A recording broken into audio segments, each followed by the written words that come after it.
So I know it can be so overwhelming right now to even think about pursuing your long-term professional goals or really working towards anything in a professional sense.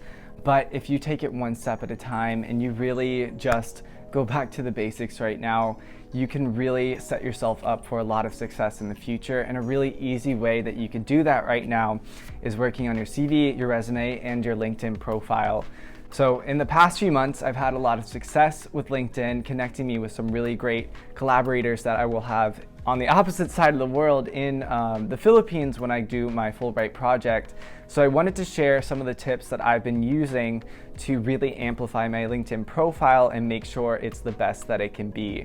So in this video, I'm going to be going over 10 specific tips that I have used myself and also talking a little bit about the experiences that I've had within LinkedIn. So yeah, we will go ahead and get started. So hi, my name's Eli if you're new to this channel, and this channel is about all things career advice, professional advice, and ocean related issues because I'm a marine researcher and that is my passion and my forte. So if that is of interest to you, then I encourage you to subscribe.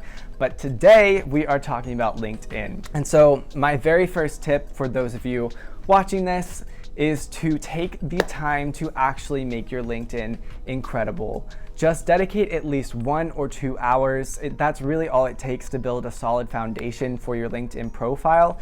But dedicate the time to actually do something great with this, because honestly, in this time, it's becoming so important to have an established virtual presence. One of the very first things that a lot of employers do, or people that are interested in working with you, is look up your name online. And even better than people getting to that point, it's amazing if you have the chance to just show up on someone's feed. That might be really helpful for you to connect with them. So my second tip for this video, when you're crafting your LinkedIn profile in the very beginning, this should be a no-brainer, but you should most definitely have a very professional headshot on your LinkedIn profile. This is so important because before people even click on your profile, if they don't know who you are, they are so much less likely to actually click on your account if you don't look very professional, you don't look like you take things seriously.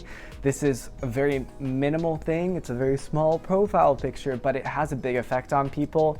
So just make sure that it's actually professional, and it's really easy to actually take a professional headshot now.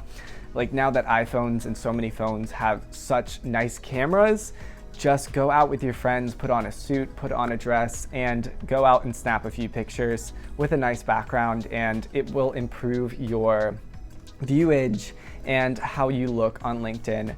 So I don't know if viewage is a word, but anyway, the amount of people viewing your account and the first impression that people will have on you will be so much better if it is actually a professional headshot. So take the time to actually do that. Another really powerful tip for this video, and probably one of the most important tips for this video, is to craft a powerful and engaging title for your LinkedIn profile. And so this was something really interesting that I learned as I started to learn more about LinkedIn, is that your title doesn't have to be your position. And in fact, most times it shouldn't just be your title. And what I mean by that is that you can craft it into a whole sentence. Don't be afraid to get creative with your title, because really it doesn't matter what it is. It truly doesn't. And if you're just putting it as your position title, it's accomplishing no other goal other than making people know what you do. But you can be so much more descriptive with what you do, and also even incorporate your goals of using LinkedIn and your professional goals on your profile. And when you do that, it will make people so much more likely to actually reach out to you and click on your account and connect with you. So for example, recently I was selected as a Fulbright Scholar, so I'm currently an incoming Fulbright Scholar for 2021, and my goals of using LinkedIn are to actually connect with other individuals and find more collaborators. So in my LinkedIn title, I've changed it now to Incoming Fulbright Scholar seeking to connect with fellow Fulbrighters as well as Philippine environmentalists. So this accomplishes a few things. It establishes that I'm an incoming Fulbright Scholar, so they know that I'm not currently a Fulbright Scholar, I'm going to be, and I'm also seeking to connect with collaborators. So when I'm going through LinkedIn, I'm liking things, I'm commenting on things, and I am posting things. This is what people see when they look at my account, and this is what people see when they look up my account. They know who I am, what my intention is, and what my professional goals are.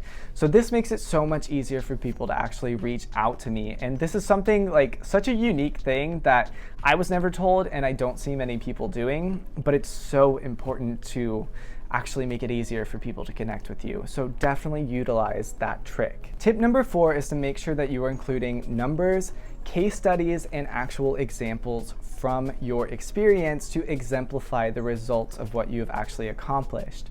So this is so much more powerful than just using simple sentences to show the actions that you actually accomplished, because it gives so much more validity to whoever is reading it, to employers or collaborators.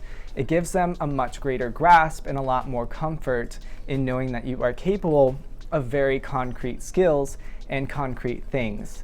It's very vague and cloudy if you say something along the lines with gained experience with programming software, as opposed to gained this and this certification with this programming software, or coded for 100 hours. It's much more powerful to actually say concrete examples and results. It builds a lot more trust with whoever is reading it. Tip number 5 is to avoid buzzwords at all costs.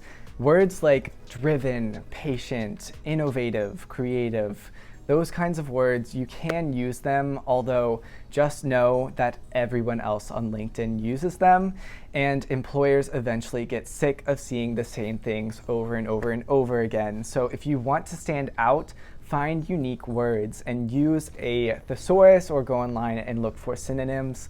Just find unique words that really make you stand out. You don't want to look like everyone else. Tip number 6 is to make your experience section as concise as possible. Employers and people that don't know you that are looking at your account will generally spend literally like 15 to 30 seconds actually looking at your account, if that. So you want it to be as easy for them as possible to identify the most important and relevant things that you have accomplished. And so my advice for making that as easy as possible is to stick to around 2 to 4 bullet points per LinkedIn experience and trying to make each of those bullet points one single line. And this will be really helpful in making it just much easier to actually find the most important things that you have accomplished, as well as really prioritizing the examples and results that you have actually accomplished within each goal. Tip number 7, and another really incredible piece of advice I have, is to use multimedia as much as possible. And this is something that I found actually keeps myself on other accounts much longer. And I found that this is something in presentations that is really useful. It's something that I've learned through a lot of different aspects of my life, that when you spice it up with different types of media, it keeps people much more engaged. I find that when I go to other accounts and they actually feature articles, I tend to actually look at them. And when they actually feature pictures, I tend to actually look at those before I end up looking at their experience. It's a far more engaging thing to actually have different types of media and concrete things that you can make much more sense of, or at least get a much more well-rounded image of what that person actually does in the real world. So on my own account, I actually have at least one picture under each of my experiences, because I believe this is really proving that I did each of the things that I was talking about and that these things actually happen. It builds a lot of trust with people actually viewing my account, because they can see that I actually participated in those events. Another thing that you can do to increase your multimedia on your LinkedIn profile is to link articles. This is another really incredible thing. If you have any articles that you've written yourself, or any kinds of media that you've put out into the world that you are really proud of, or that you've been featured in, you can link them at the top of your profile, and it will be one of the very first things that people see. I find that when people have these and I go to their accounts, it is really the first thing that I look at, and it looks really impressive. Honestly, if it's something pretty impressive, like I have an article that was written about me, it's the very first thing up there, and it's pretty cool that people can just see that right off the bat, that I have an article written about me, and go click on that and go to another website. And it builds even more validity, because other people are talking about my achievements. Tip number 8 is something that far more people should be doing and that no one seems to be doing, is to actually endorse your friends and colleagues. There's several reasons why this is really incredible. And for one, it's just really gratifying to actually support your friends, and it really does mean a lot to them. It takes absolutely no time to go to their account and actually endorse them for something. And it also encourages them to endorse you back, which helps you out a lot. But most importantly, from this kind of connection and communication is really building this kind of professional connection with someone and showing that you support someone professionally. And when you support someone professionally, you're going to have a much more beneficial professional relationship, and this is going to make your network so much stronger. And so this is something I really don't see many people actually doing on LinkedIn, but it's a really huge benefit of actually having this kind of network on a social media platform to actually build your professional connection. This is the easiest way to show that, hey, I love what you do and I fully support you. And make sure that you're endorsing people for what you actually know that they are capable of, and be honest, but there's a lot of benefits and reasons why you should. Tip number 9 is to actually post. So this is super underrated, and again, no one does this either. Everyone seems to set up their LinkedIn account and just kind of like chill on it. But if you're not posting, you are completely underutilizing the platform of LinkedIn. I promise if you actually post and engage, you will open yourself up to so much more opportunity and connection in the professional workplace. So, for example, something really incredible happened to me a month or two ago when I made a post on LinkedIn. So when I received Fulbright, I received my Fulbright scholarship in May, I decided to make a post to explain and just get excited about my Fulbright scholarship with my LinkedIn network. So I created this post and basically said, I'm so just excited about this accomplishment. I'm so excited about this project. And I explained a little bit about what my project was, and something really, really cool happened. So of course, my friends and my network started liking it and commenting on it. But when they started doing that, the cool thing about LinkedIn is when people like something on LinkedIn, their whole network also sees it. So I had a friend that had a critical language scholarship in Indonesia a few years ago, and he happened to like and comment on the post. So that brought it to his network. And once the post made it to his network, his Indonesian connections actually started to see the post. And so then his Indonesian connections started liking it, and those Indonesian connections also had connections in the Philippines, which is where my Fulbright project is. So then my post started traveling around the Philippines, and eventually it made it to some NGOs and nonprofit organizations that I want to collaborate with. It was really crazy. And eventually someone commented on my post and said, hey, we do research very similar to what this project does. And I immediately reached out to them. This was a really incredible opportunity. So I said, can I set up a call with you and actually talk about collaborating? And so this actually happened twice.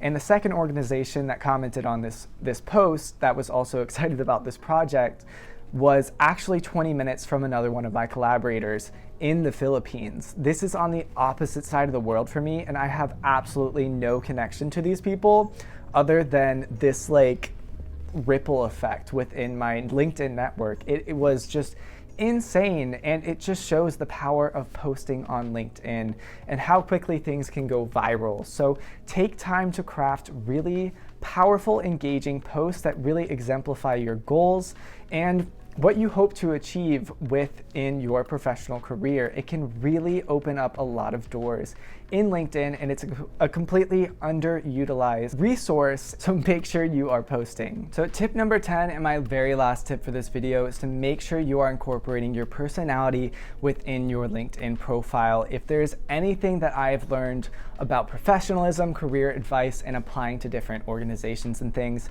it's that your personality is your greatest attribute, and it is the most valuable thing about you, and it makes you stand out. And that is the biggest thing that you want to do when you are trying to accomplish your professional goals.